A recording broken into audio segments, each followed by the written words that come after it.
So just to give you an idea of why I do all of this, or why I'm interested in promoting Bitnation, is because I have an anarchist background that I want to, let's say, change things or see things done in a different way than they're being done in the political system today. And you basically spend most of your time just yelling about the things, how they are going on in society. You try to make a career maybe as a politician, you try to convince people of your ideas, but it's all more or less taking up years and years of your life, and you don't really get to change the things that you want to see changed. So instead of just trying to fight the existing system, you could just build up a new model that makes the old one obsolete. So what we at Bitnation try to provide is a new model that people can opt out to without having to go through all the, let's say, infightings of politics, wait for permission from your government to try out new models or experiment. You could just use code in the blockchain to try out new ways of organizing society itself. So as you can see here, I mentioned Cody Wilson. You don't have to literally associate him with this, but I like his quote. Basically, the statement is that instead of going through all this political career, you can just write code that will totally explode the paradigm. So essentially, the question that we pose with Bitnation is, would you like to choose your governance services the same way you choose your phone provider, or just like any other service? Because with Bitnation, ideally in the end, you will be able to just, by tapping on your app, on an app in your smartphone, you will be able to choose from hundreds or even thousands of different governance systems and services without having to move to another country, because this is actually what we're doing today. Because you just happen to be born either in Europe, in Bangladesh, in Latin America, wherever, and you're forced to abide with the rules and the laws that this society imposes upon you. And in order to enjoy different governance services, you have to actually move geographically, leave behind your family, your culture, your language, your friends, and everything just to choose a different service provider. I mean, with any other service, we are used to just being able to switch in mere seconds or maybe in months, but at least not like with your state, where you just have to deal with it for the rest of your life, or you have to just move individually. So one of our ambassadors, Tetsuishi, said, the blockchain is not just for money, it's there for brand new governance structures replacing the nation-state concept from the Napoleon era. Digital nomads like me know that national borders are imaginary. Our activities are global, but most governance systems are still for locals only. The government marriage system is one of the most obsolete systems today. Marriage is a very personal matter, but it is being enforced by governments, and the laws are so different in each country. So he himself is a digital nomad. Maybe you heard of digital nomads. They work mostly as independent entrepreneurs or freelancers, and they're completely independent from the place where they live in, so they can work from anywhere. So they already know that governance services are not really sophisticated for their lifestyle. So they would actually need some sort of service provider that works internationally and globally. And as we don't have a world government or something like this, they just have to opt into all the different governance services where they just happen to live, but they usually just never stay more than maybe just a few months. So, furthermore, this, let's say, nation-state paradigm that we live in brings some, let's say, typical outcomes to us. First of all, we have a global oligopoly of nation-states and of governance service providers, because they have local territories and they are monopoly providers in the territory they happen to be in, and they have no competition. And this leads to several things. So of course their income is taxes. You have things like wars coming from there. geographic territories trying to get more power, more than the others. You have things like corruption and injustice. So corruption because they're obviously monopoly providers, so they can deliver bad services. Because if there was competition, they would have an incentive, just like in any other market, to provide better services at lower cost. But we don't have this today. They will get taxes anyways, and they can offer worse and worse services. I can just mention a famous example from where I come from in Berlin.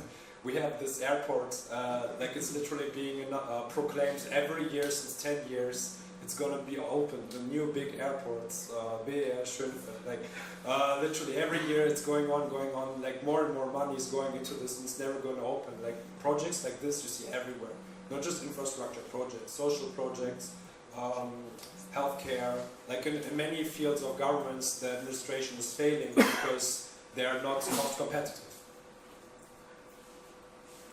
Another one of our ambassadors, Pedro Rivera, said, I want to create tools that people can use to manage themselves in society. The conventional law-based system is very weak for the society we live in nowadays. People with enough money or intelligence can manipulate and use it against society, as we've seen many times.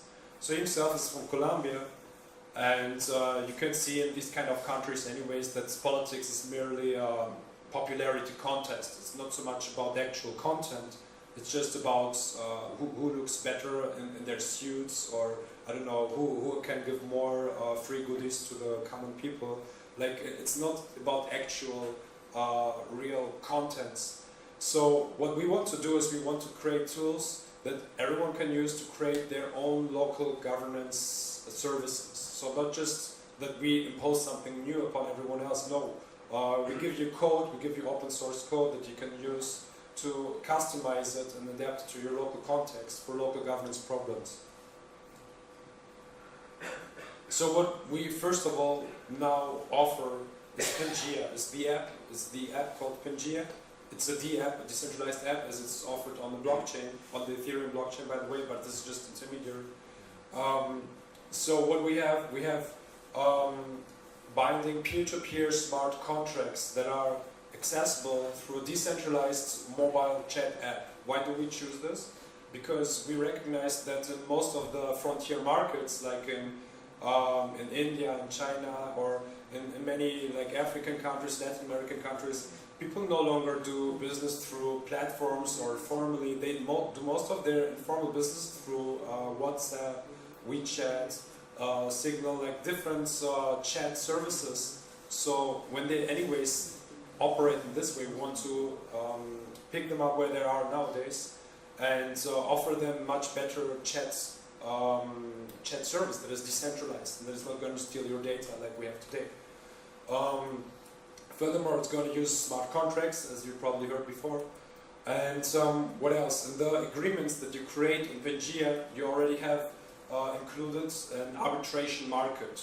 There's a global market of arbitrators who are going to be competing for reputation in Pangea, who can work remotely. They do not have to abide to the same law system to where they happen to live in or where you happen to live in. No.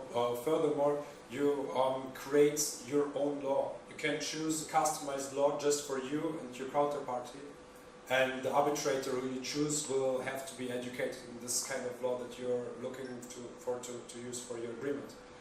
And further, you can even create and join virtual nations. So what does this mean? It's not like the big government package that you have today. It's not like the whole bulk of services like healthcare, defense, I don't know, basic income. All these things are separate services. We see them as separate services. And we're going to offer them step by step. So we first of all start with legal services, but we actually offer the infrastructure so people can build upon this, and we create a sort of governance app market. So basically people can build up their own apps, and the more and more, let's say, services are provided, the more we can become independent from the jurisdiction we live in, because we already have, by that time, enough services based on blockchain that are remote and that are virtual, that you can actually live mostly independent from the government.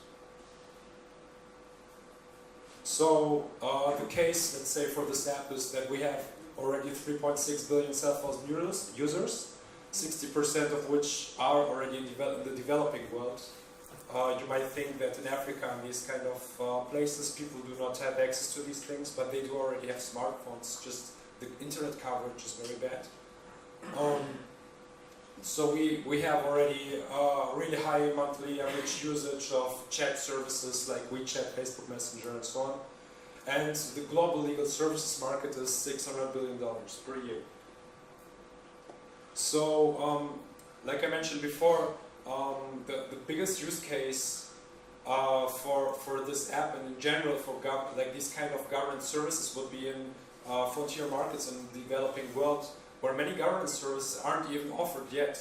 Like you can imagine, for example, in Ghana, where land deeds are not even offered by the government, by the local administration, because there's corruption, there's like disputes between like locals, and for example, farmers don't really know what belongs to whom, and they just occupy it and they say it's theirs, but they cannot use it, for example, for contracts, they cannot use it for loans, they cannot use it, for example, to monetize it when people build buildings on it. No, it's not possible for them to, for financial inclusion to use it. And what we have, we create a mesh network called Pantalasa, which was the ocean around Pangea, the supercontinent. So the idea of this is to be blockchain agnostic. So I said before we use Ethereum right now. Actually, the whole network that we have, the Pangea app, it's going to be mostly independent from blockchains. It's a mesh network that can be used off-chain but also offline, because it can also serve as a sneaker net where you can use cables, you can use relays, you can use Bluetooth or any other signals. For example, you can use relays in a village in Ghana so that people there locally, even though they might not have access to the internet, can do binding agreements on Pangea, on the blockchain, and they can, anytime when someone from their local offline network comes back to an online network, it can synchronize because the Pantalasa mesh network is built in a delay-tolerant way. So we can build these kind of offline communities and serve, let's say, this market that needs it the most. And furthermore, we have 2 billion unbanked adults today. You probably heard about this several times when you hear talks about crypto. So you have all these people who have literally no bank accounts, who have no documentation perhaps to be able to even register for a bank account. They have no access to our financial markets. So what we offer them through blockchain technology is basically the promise of being able to start up their own companies, of being able to take loans, of being able to finance the studies of their children, anything they wanted. They will be able to access it because through blockchain they will be integrated in this global financial markets. And yeah, if you would take this 2 billion unbanked adults as one economy, the system, the economy, would be the second biggest economy of the world after the US. Furthermore, we have the visa system that makes it, pretty hard for most of the people nowadays to work. They have bad passports. If you, like I said before, if you just happen to not be born in Europe or North America, well, bad luck for you. So, I know that this sounds like something that we cannot change, or that is something, it's there and you just have to protect your national interests or your borders. But no, with Bitnation, we actually want to do something about this. So, one of our ambassadors himself is also a digital nomad, Christoph Feuermann, said, "Passports are by no means necessary. Unfortunately, the global apartheid condemns millions of people to stay in their impoverished home countries. My hopes rest in the Bitnation platform, which possibly provides everyone in the world with a unique ID on the blockchain, which could be recognized as official travel documents by governments." So what he envisions here, of course this is far off in the future, but that we could be able to have like a worldwide ID standard on the blockchain that is independent from governments and could be used by everyone to have a world citizenship. So you could actually have passports that is just registered on the blockchain, And you could use that as your documentation when you, for example, are a stateless refugee, but also maybe to have like better inclusion and let's say in other, let's say, geographic territories like in the EU, you will see. So this is what this kind of world citizenship would look like. We did this pilot in 2014, so already a long time ago. You see it has an expiration date. You have the QR code that you can use to check it. It has like a hash. So yeah, I mean, this is basically everything that is needed. Here you have a photo. We don't know for sure yet how to solve the ID problem, because I will get to that point later. But there's a high, let's say, trade-off between having biometrics on the blockchain or you know, using pseudonymous accounts, because if you make yourself transparent on the blockchain, you will be an easy prey for your governments. So blockchain notarization is an effective way to record marriage contracts, wills, birth certificates, childcare contracts, land titles, and business deals. But this is just the beginning. So everything that you needed to have to ask a government for, to have a government bureaucrat for, you could do this with a peer-to-peer network and legitimize it through consensus rather than through a corrupt bureaucrat. So these documents are permanently secured with easy access, and the blockchain will prove the document's authenticity and your ownership at all times, because you probably heard about this before. There's this process called timestamping. So you can put, let's say, any file on a transaction on the blockchain, be it Bitcoin, Ethereum, or any other blockchain, and this creates a hash. And if you just change anything in this file, be it a comma, be it in the name, be it a picture, if you repeat the same process, the hash will be different. So this way you can prove that this file was really created or was timestamped on the blockchain at this point in time, and that this is the real version. This way you can, for example, also alleviate the fear of viruses.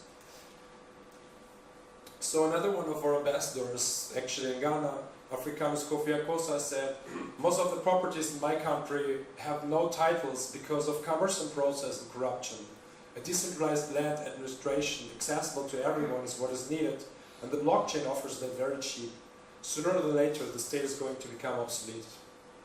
So yeah, this is just one example of a local project that could be indulged, and you can think of many things. You could, for example, think of a gay couple in Iran trying to protect their assets through marriage, which would be impossible under their local law, and they could do so on the blockchain. They could do so with pseudonymous identities.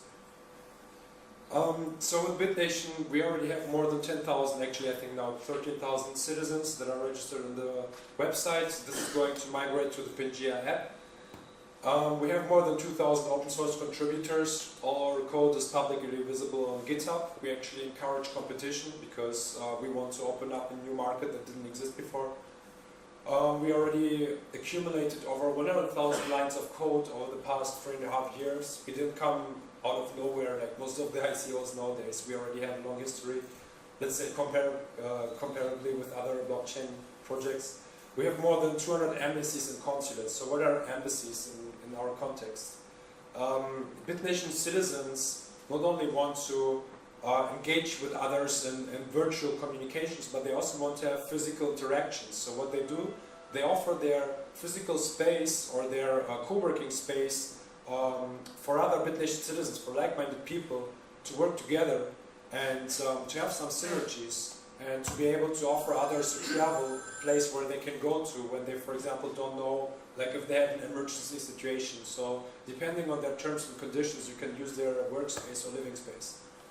Also, we already had more than 5,000 contracts notarized on our public notary, which we created in collaboration with the Estonia program.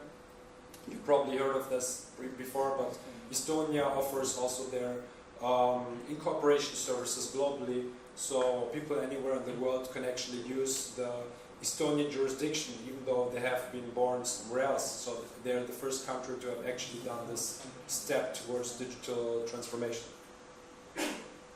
So for the techies amongst you, we use Ethereum, Golang, IPFS, React, JS, I think, Rootstock and codes of Rootstock and some codes, some parts of code of secure scuttlebutt. We already had 3 iterations of this Pangea app, but now it's the first time that we actually create our very own mesh network. Before we were trying to use secure scuttlebutt, but we realized it's not fully decentralized.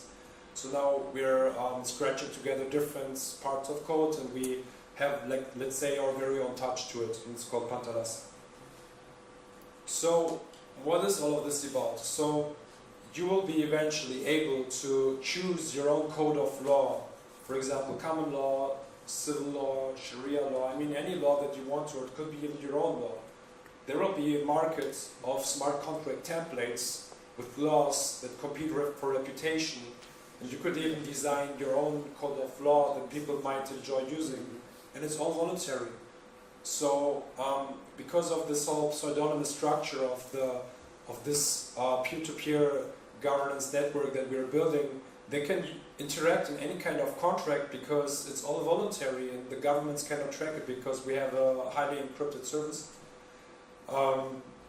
Yeah, so you will eventually be able to even offer, open a smart contract template for an agreement through a chat interface. That would be the most intuitive design, where, like, let's say your grandma should also be able to start an agreement in a contract, even through emoticons. And yeah, you will be able to choose, or you and your counterpart, you have to agree always on an arbitrator who is responsible for your contract. So in any case, when there will be a conflict arising from your agreement, you will already have settled on an arbitrator who will take care of this. So how does all of this work? You can imagine, you probably know already multi-sig wallets. So you have wallets that have 2 or 3 keys, for example, and you and your business partner hold 2 of the 3 keys, and the arbitrator holds the 3rd key. So if there's a problem, for example, you ordered a microwave or whatever, and it's not coming, you can go to the arbitrator and say, yeah, he didn't deliver his service. You already in advance paid to this smart contract, so the money is there, and it cannot be taken away. The guy cannot run away with it. If you would do, let's say, a transaction on the internet with someone who's anonymous, for example, on eBay or wherever, you would have no control. You could just give him a bad reputation, and you can just run away with the money because you paid in advance. But here you actually have a control mechanism. You have the escrow, and the arbitrator, who we actually have a market with reputation for. He will choose if the money goes to the person who supposedly sent the microwave, for example, or not, and it can be rolled back. So these kind of mechanisms really help you to build trust with people who you don't even know, even though they're pseudonymous. So that's also the whole idea of blockchain, to optimize trust, basically, to have the internet of trust and to be able to trust people online even though you don't know them. So yeah, you can have these arbitrators, but you can also choose to opt into crowd juries, which we're also collaborating with. It's another project. So instead of individual arbitrators, you could also choose crowd juries. So all of this is just the very beginning, because legal services is the very foundation of what every government offers to you. It protects your capital, your goods. Let's say it gives you some legal stability. All of the other things that we have today, like roads, trash collection, social services, healthcare, this is all add-on, let's say. So the same way, we also have this very infrastructure, and here are all the D-apps, let's say, that can be built upon this. So we actually want people to build their own apps and to make their own business model on top of this. So you could have, for example, smart love, you could have marriage on the blockchain, land titles, we mentioned before. Birth certificates, peer-to-peer security. Actually, there's already one D-app, B-Umbrella. They want to integrate with us, and they're offering a global peer-to-peer security market, basically. It could be ex-military veterans, it could be white hacker for cybersecurity. And they even offer to do some sort of barter trade where instead of having to pay them with crypto or fiat, you could even pay them through actual services like a haircut or whatever. So these are really interesting guys, and we hope that more people like them join us and build these kind of D-apps with us. So yeah, you could imagine healthcare systems, you could imagine unemployment insurances, you could imagine basic income models or business incorporation. So, you know, the whole blockchain ecosystem is open source, and whenever there's something that we think it's usable or could be integrated, we talk to them, we have some collaboration, and I think it's a really interesting time.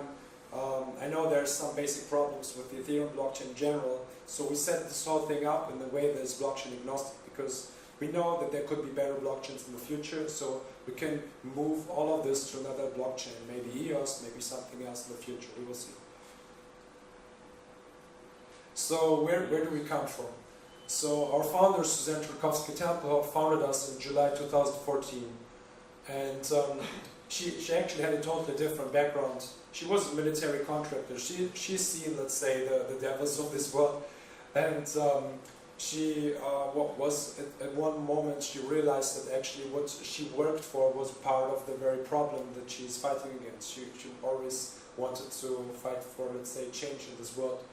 So in 2014 we started with some pilots for marriage, for citizenship, and for birth certificates. In 2015 we had the first iteration of Pangea that failed because we had the wrong conception or wrong design.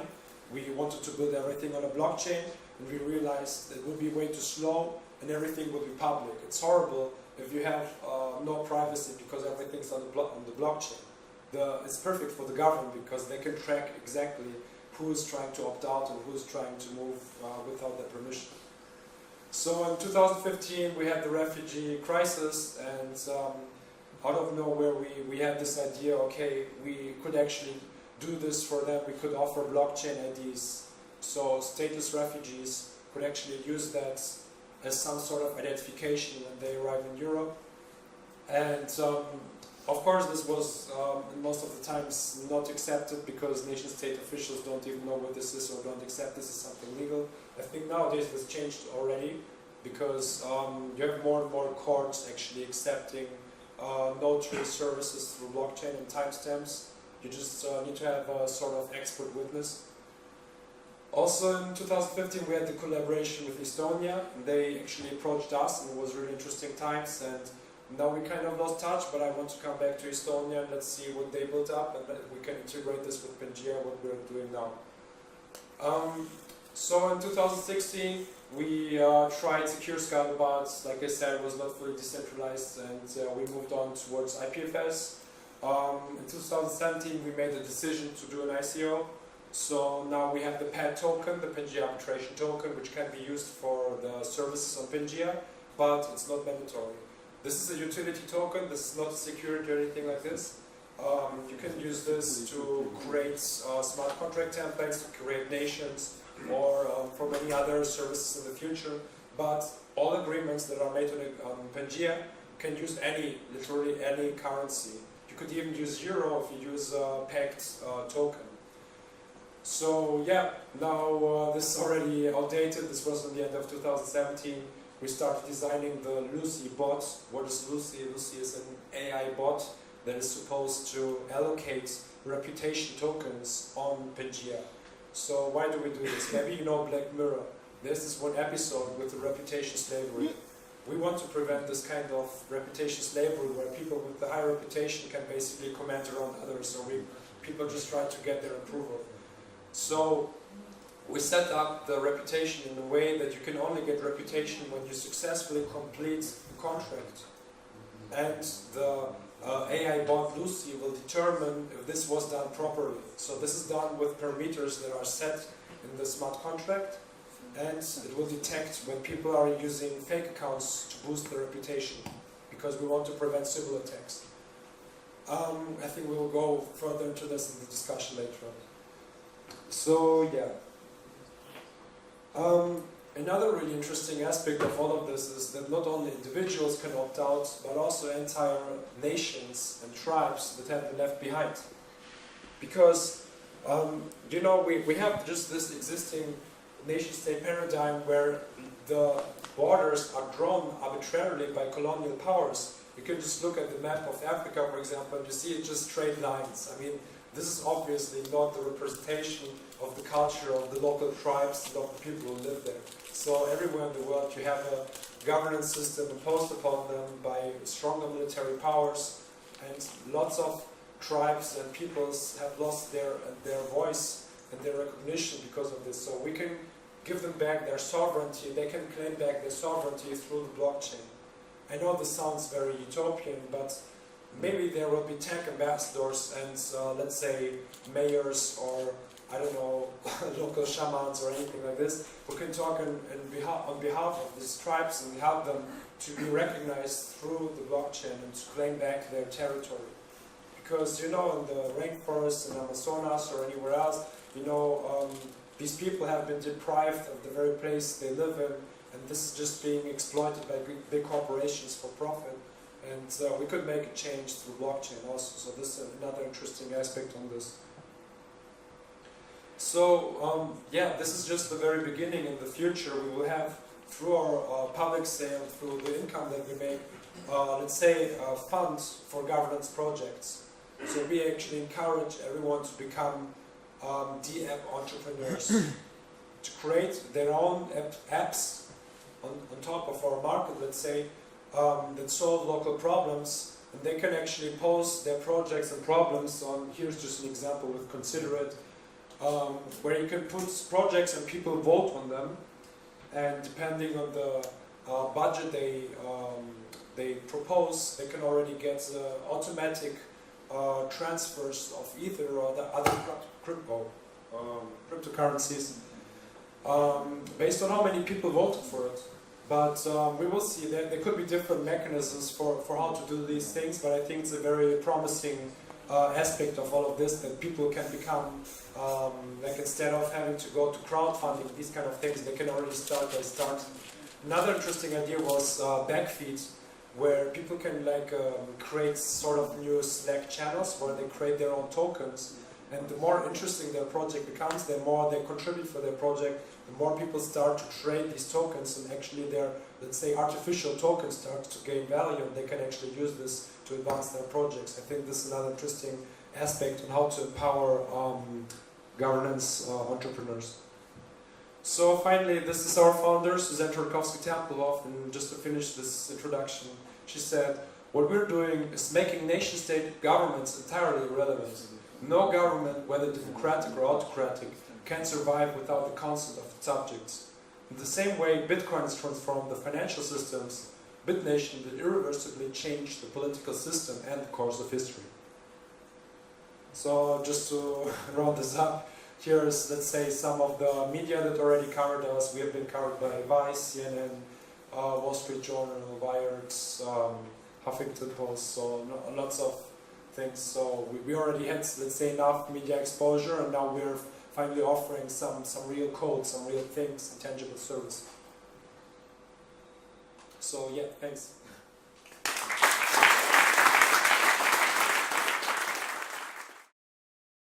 Say something. Yes. About the enforcement of a contract. So you told me about reputation. Can you be a bit more specifically about what I can do to enforce a contract to set the blockchain? Yeah, this is interesting. I literally have this question in every meetup. So, enforcement. Can we hear the question because we didn't get Yes, the question is how are contracts on Pangea being enforced? Because we have no police, we have no military, we are not like normal nations. So the enforcement is basically done through incentivization rather than deterrence. You know, in our existing society, we live based on fear. We live based on the fear that we are being put in jail because we don't pay our tax, because we don't comply with certain laws.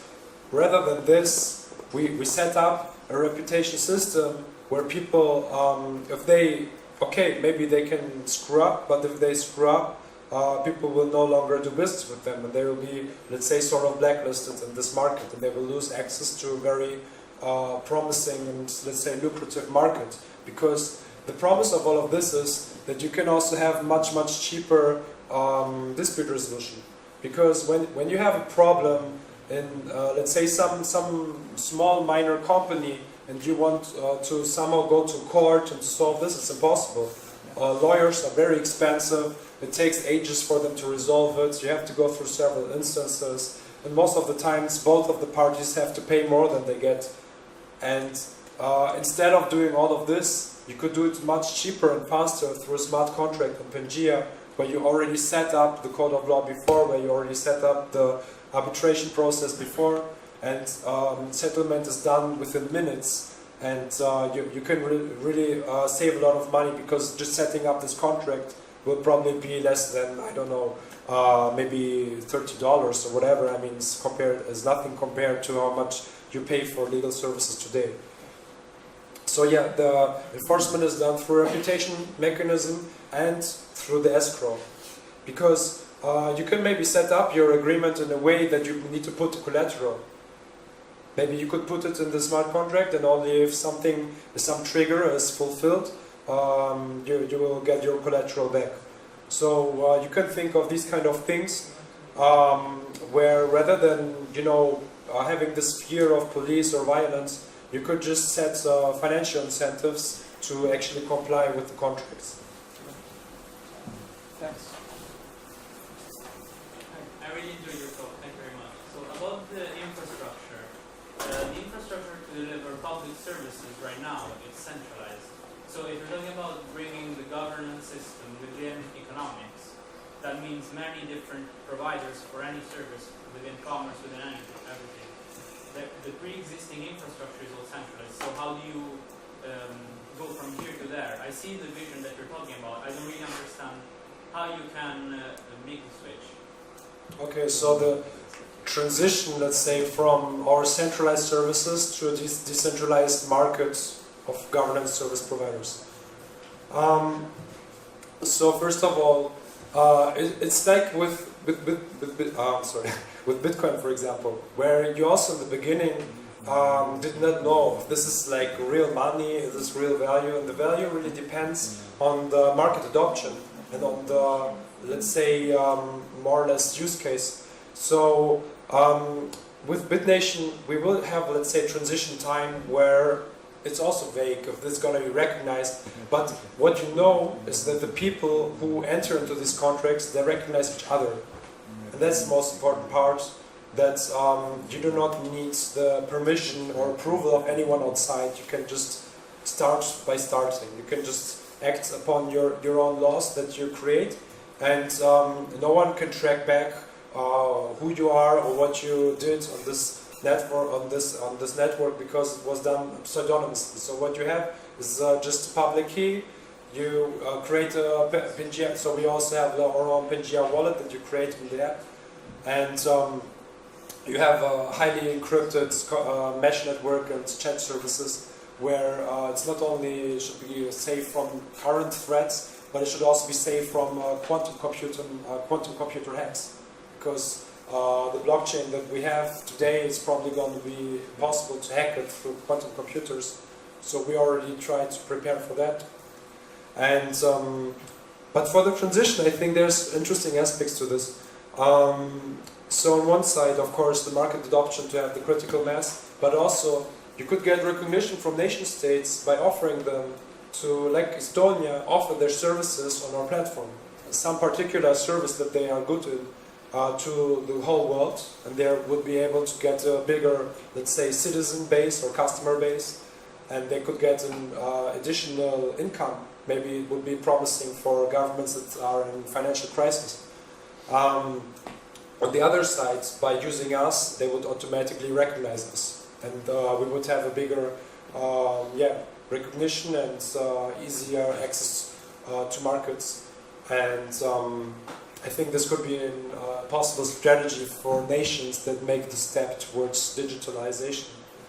And so I think there's others, not just Estonia. I think Slovenia, Dubai is also going this direction. But we will see. Like there's several ones that, specifically smaller countries, are easier in this aspect.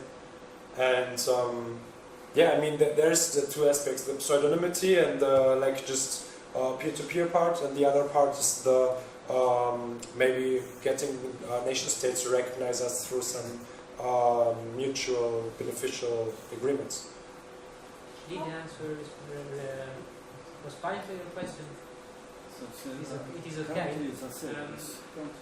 actually have about infrastructure. I was thinking about utilities. So, for example, there are some services that are inherently centralized. Yeah. So, there can't be hundreds of different piping systems and desalination plants and water cleaning plants in an area. So I will always be confined to the few ones that are in my area, even within a decentralized system. So there are certain things that can't completely be decentralized. Yeah, definitely. And that's why I also said before, we're not trying to substitute the entirety of the existing governance system. We go step by step with the things that can be digitalized or that can be organized in a peer-to-peer way. But certainly there are things that we're not able to offer yet, or who knows how it could be done. We will maybe come up with this in the future. I mean, things like military or things like, I don't know. But I think you could tokenize many things. You know, for example, trash collection. You could, for example, incentivize people to pick up trash through some token system. You could think of many possible ways to organize also physical services. It doesn't have to be only digital services. How can I become a citizen of Bitnation? So currently you can just sign up on the website, but this is very outdated, I would say. So right now we're developing the new Pangea app. You can already find the Pangea app on the Google Play Store.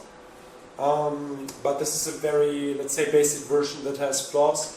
I think in 3 weeks we will do the upgrade, and then it will be for iOS and for Android. And we will also start the browser version.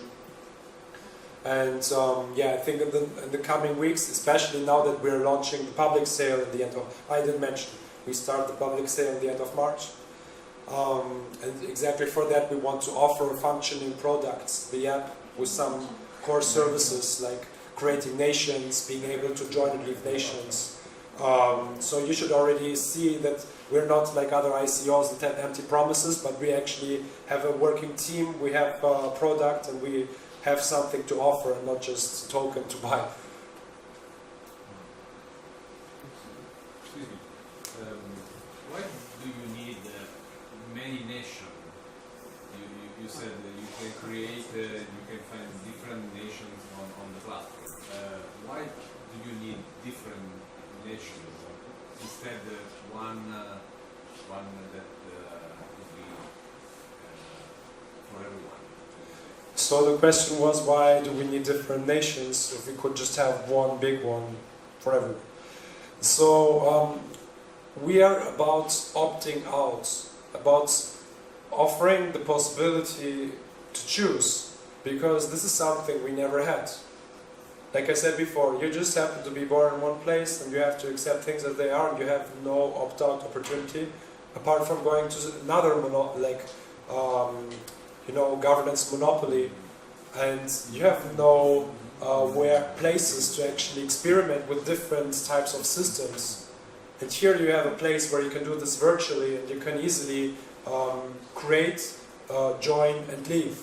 So the whole idea is about voluntary citizenship, because that's a big problem in our paradigm today, that we force people, you have to be Italian, you have to be German, you have to be this. That's the very problem. You cannot choose what you want to be. You just have to deal with it. And it's like a very outdated nation-state paradigm, even from the times of Napoleon. And I believe by offering alternatives, we will see higher quality services.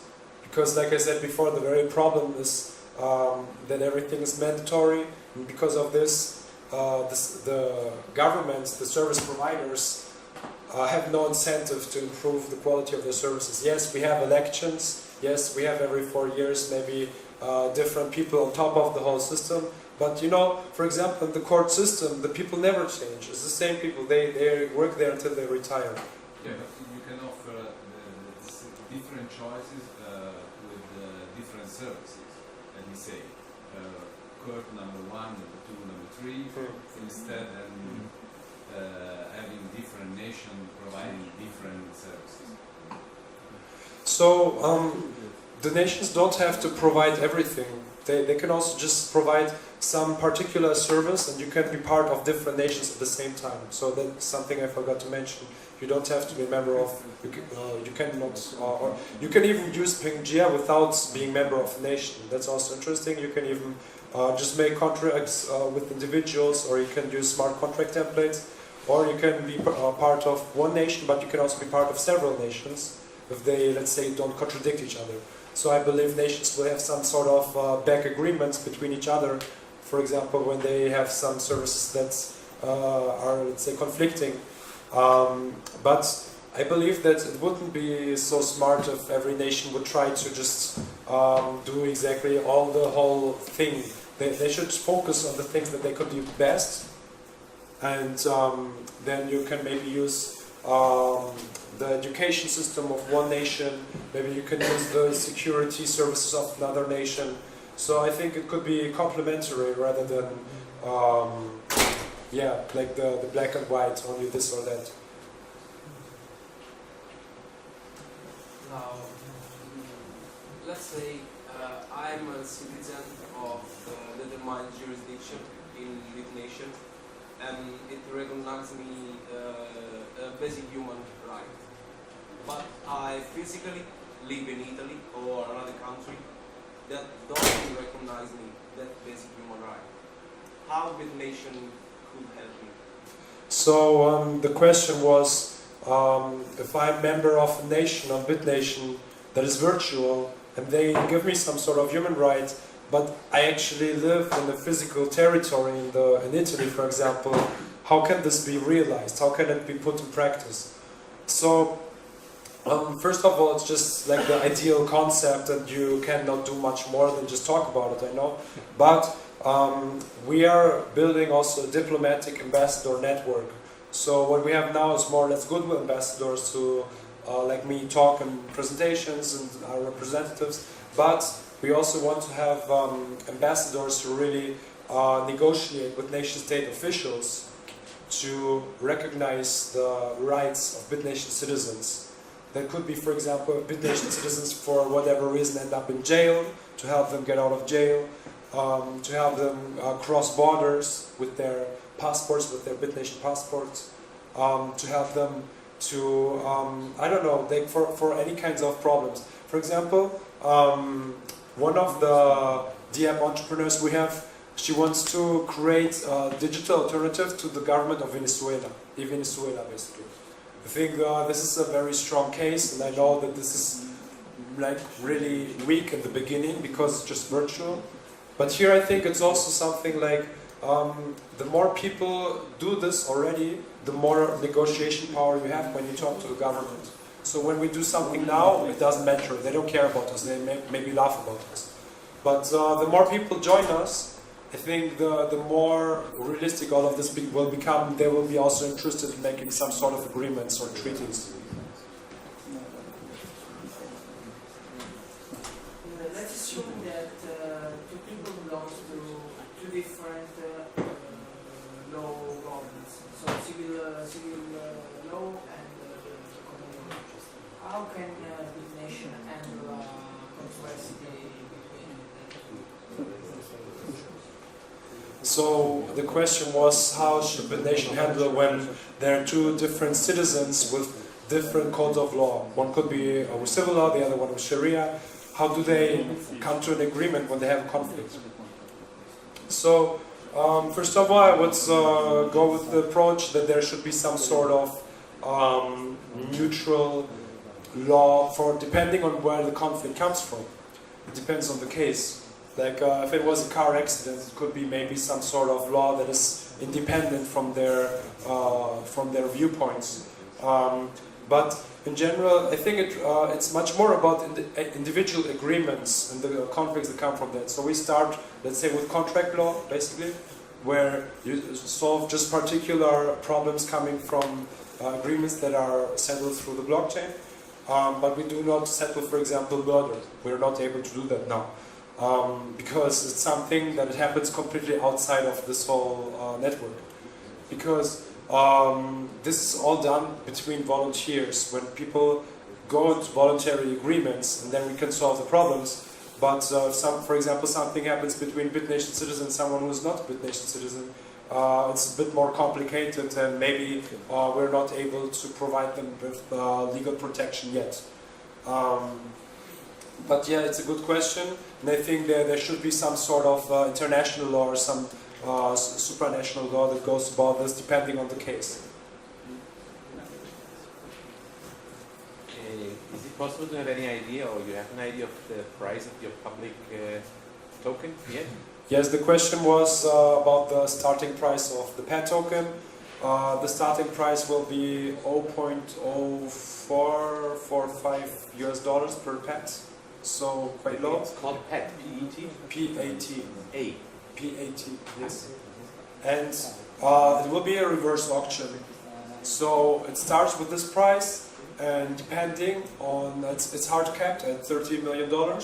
So depending on how long it takes to reach that limit, it will go down and down and down. But eventually everyone will have bought PET at the same price. That's very interesting, because you make a, like you put, let's say, money into a smart contract, and you think you buy PET at this price, but eventually, depending on how low the price went, you will get more. So depending on how low it went, maybe you have like 15% discount, maybe more. So it will be a reverse auction model, and there's also a pre-allocation possible. Any limit? Yeah, you place the limit, like... It's hard capped at 30 million. 30 million. 30 million, sorry. 30. Yes, yes. Okay, thank you. What will be the total supply? 42 billion. And only 1/3 of all PET tokens can be bought. 1/3 is reserved for in-app processes. So when you work, or when you, exactly, this one interesting incentive also that I forgot to mention for enforcement. Apart from reputation, apart from this is also financial incentive, by getting good reputation, you can also earn PET tokens, which in turn are tradable. So you can earn non-tradable reputation tokens to get you tradable PET tokens. I know this sounds very confusing. Maybe I should elaborate a little bit on the reputation tokens. So we have the three big things. We have the individuals, the citizens. They can earn a reputation, which is proof of agreement. This is the reputation that is allocated through the AI bot. Then you also will have proof of collective, which is the reputation for nations. So nations will also have a reputation. So for example, if you have a KKK nation, it will probably have a low reputation. And you have reputation for laws or for smart contract templates. Depending on how good the code is and how good the law is, it will also have reputation to, let's say, filter out the good from the bad laws. And these can run also independently, let's say, from nations. You can also just use laws. And there's also the business model for developers, because you need to, first of all, pay in PET probably to put your law on the market. And when people use your law, you will also get a revenue. So maybe the better the law, your law is, you can also get a constant source of income. How do you envisage in the future basic income to integrate the basic income? Yes. So this is something that, let's say, we also, one of our third-party developers is working on, Johan Nygren. He envisions the transaction web or resilience, where it's like he took the idea from Ripple, but it's using it for basic income. So you have pathways. So every time you make a transaction, you put the voluntary tax. And depending on the next person after your transaction, depending on their tax contribution, you'll get an automatic dividend. And I think it's a very interesting idea, and of course still lacks the whole practical part of it, but it's already a good concept, where you can, instead of forcing people to pay taxes, you can have voluntary tax. And this tax can be some sort of crypto tax that goes also to budgets and can maybe be used also by virtual nations. And you could, for example, nations will be able to create their own ERC20 tokens. And they could also create tokens that have some set tax in it. So maybe they could have a transaction tax to finance their budget. Also, you could have reputation coupled with this. Maybe you could get a better reputation in the nation, independently from Bitnation, depending on their voluntary taxes.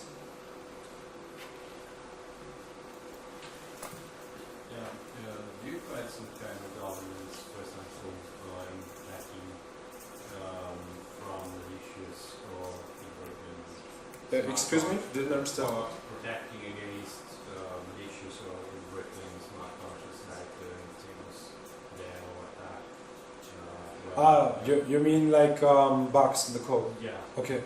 Something like, because it looks like there are many surface point value or code phases you should potentially have on the platform.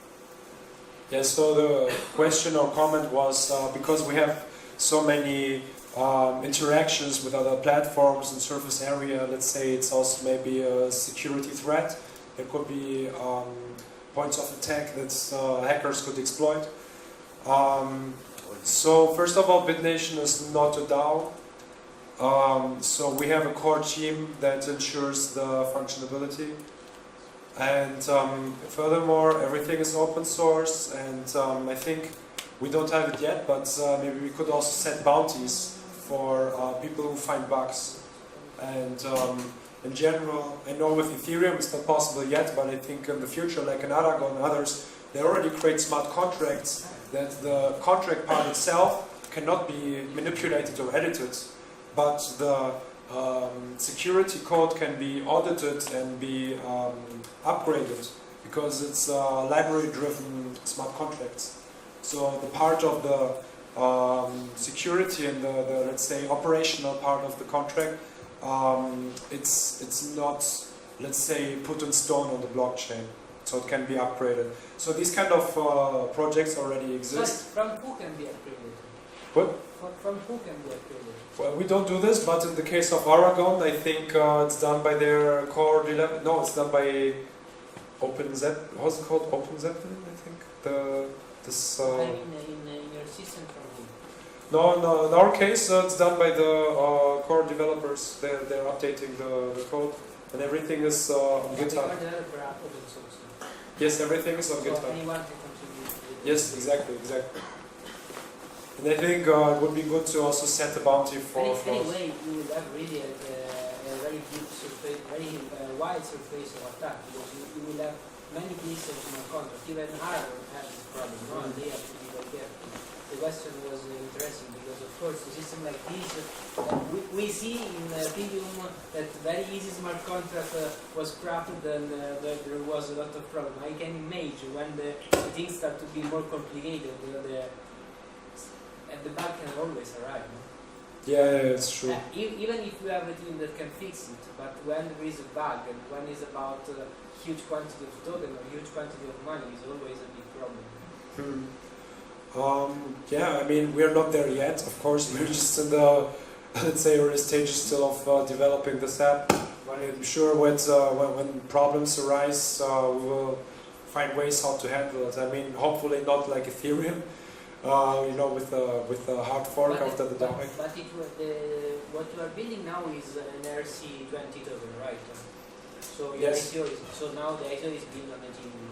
But the platform of smart contract decentralized, where will it be? Which kind of platform? It will be on Ethereum or other platform? Or For now, the smart contracts are on Ethereum, but it's, let's say, an interface between the mesh network and Ethereum. But let's say you collect the money, then what you will do? Because I was not here in the presentation, maybe you already tell us, but sorry if I have a question here already mentioned. It will be another blockchain or you build on the platform or Ethereum? No, so I said all of the interactions are done on the mesh network. It's not on the blockchain. Only the final part is on the blockchain. The time stamping, let's say, or the agreements, the contracts, let's say, the public parts, but the other. So really, you have many pieces surrounding the smart contract that are connected to mesh. Yes. Wow.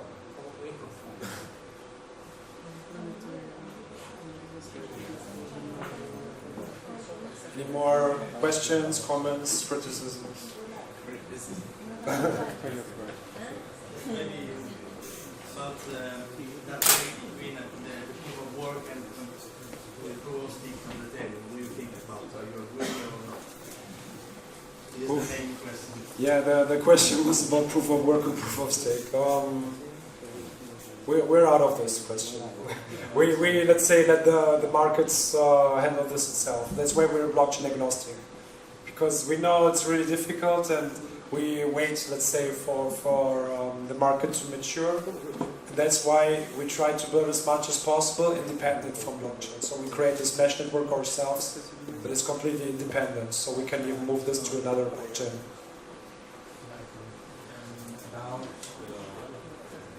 So you mentioned that all the resolution are based on internal, all the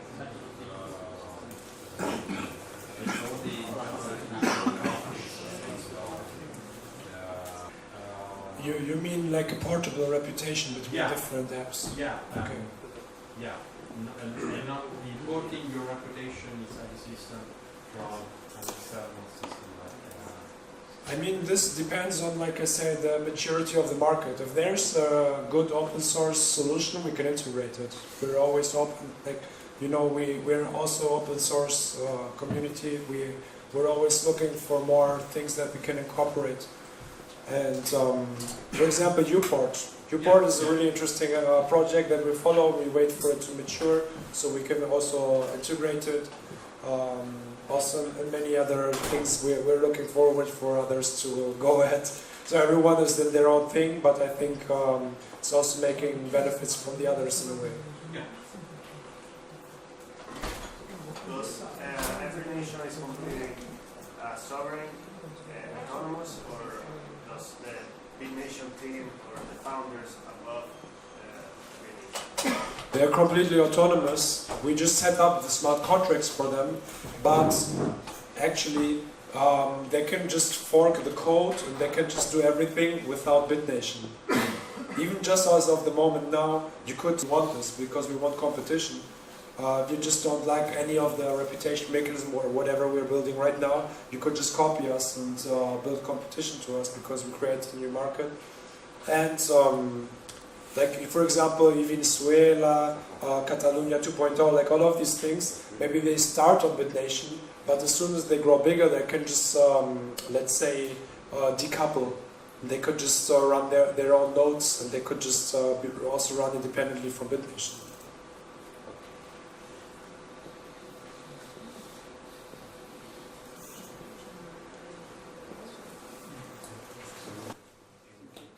Bravo, bravo.